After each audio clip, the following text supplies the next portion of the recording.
Chris Drury has made his first move before the deadline as the Rangers acquire Frank Vatrano from the Florida Panthers for a fourth-round pick. And there's really not a whole lot to complain about with this deal. The Rangers really desperately need goal scoring from the bottom six.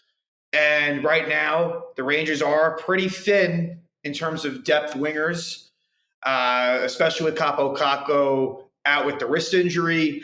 Vatrano should slot in, ideally in a third-line role. We'll see. There's a chance that he could play with Panarin and Strome and displace Dryden Hunt from that line. Or we might see Vatrano play on the Filipino line, maybe something like Goodrow, Hedl, and Vatrano. Even though Brodzinski in recent games has looked good there, maybe Brodzinski moves down to more of a fourth-line role.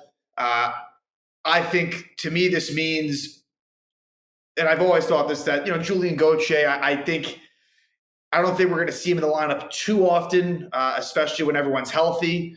Vatrano, the reason why this trade happened, it's very interesting. I mean, this is with the Florida Panthers, who are even more going for than the Rangers. Florida is basically clearing cap space for a bigger move. So Vatrano, who his cap hits about 2.5, give or take, is a free agent, so this is a rental. He just turned 28, and I think originally Vatrano, the Panthers were hoping to maybe get a second-round pick for Vatrano. This is going to be a fourth-round pick, and a late one at that. So the Rangers have two fourth-round picks, their own, and then Winnipeg's from the Brett Howden Vegas trade. And I think the stipulation is that the Panthers will acquire the lesser of the two picks.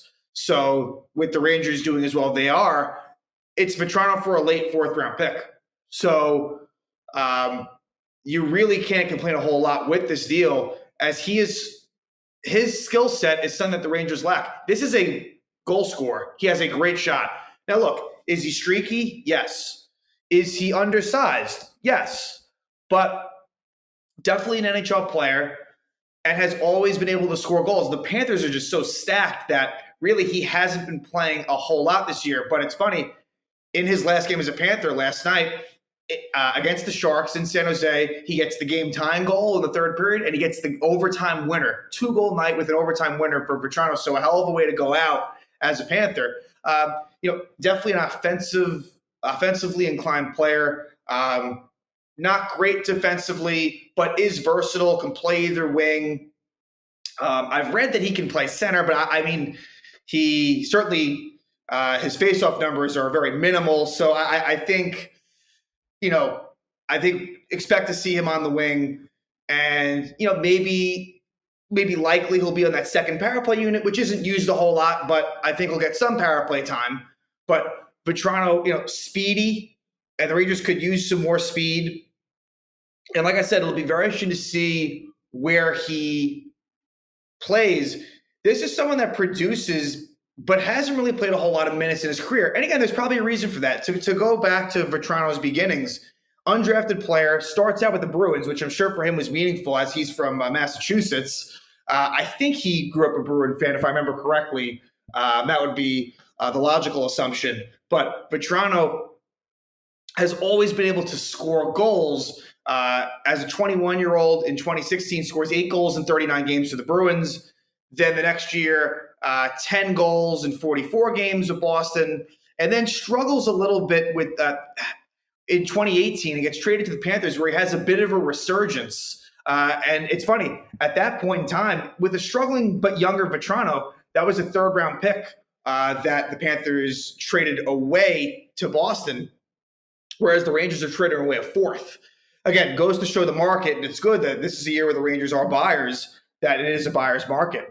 But Vatrano, upon being acquired by the Panthers, really did a good job for them, and kind of came into his own a little bit, where after that acquisition, 5 goals, 3 assists, 8 points in 16 games, and was a +6. Then in his first full season, plays 81 games in 2019, 24 goals, 15 assists, 39 points. Then in 2020, the shortened season, basically plays every game that year, 69 games played, 16 goals, 18 assists, 34 points. And then last year also played it was a 56-game season, 18 goals in 56 games, and a +8. So now this year, he's played 49 games. I think the Panthers have probably played around 60. So there probably were some healthy scratches in there this year. His ice time has dropped significantly, where he was really averaging, 14 and a half to 15 minutes with the Panthers the last few years. This year down to 12. So could it speak to potential ineffectiveness for Vatrano, or could it speak to just the Panthers are really, really good and they have a lot? I mean, they are deep at forward, and they are. So I think that it's a smart move by Drury, kind of taking advantage of a situation. I think Vatrano, he'll get more minutes with the Rangers. And it's hard not to like this deal. Is it a big move that's really going to change the Rangers' outlook significantly? No, but the Rangers, what it still does is they still have another fourth-round pick, the better of the two, and the Rangers still have a lot of cap space. So this doesn't stop them from doing anything else moving forward, while also acquiring Vatrano does help this team.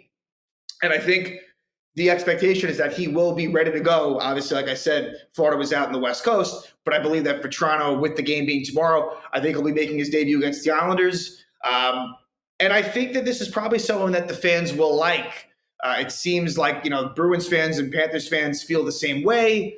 Again, streaky seems to be the thing with Vatrano. Can kind of go on a goal binge, and then he may disappear for a bit. But I think that the Rangers, they're definitely thin with really depth scoring. The Rangers are very, very dependent on the top guys. So I think Vatrano could definitely help in that way.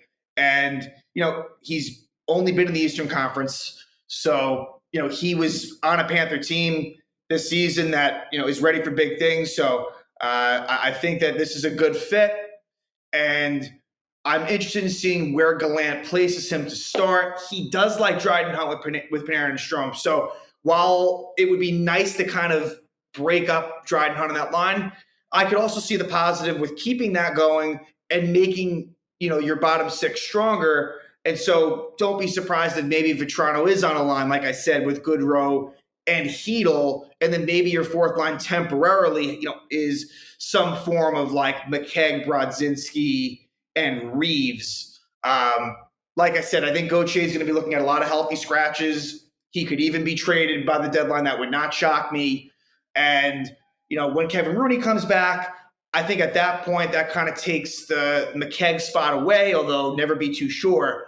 And then when Kakko comes back, I really think at that point, Dryden Hunt absolutely is moved down to more of a fourth line role, whereas Vatrano will still stay in more of that third line situation.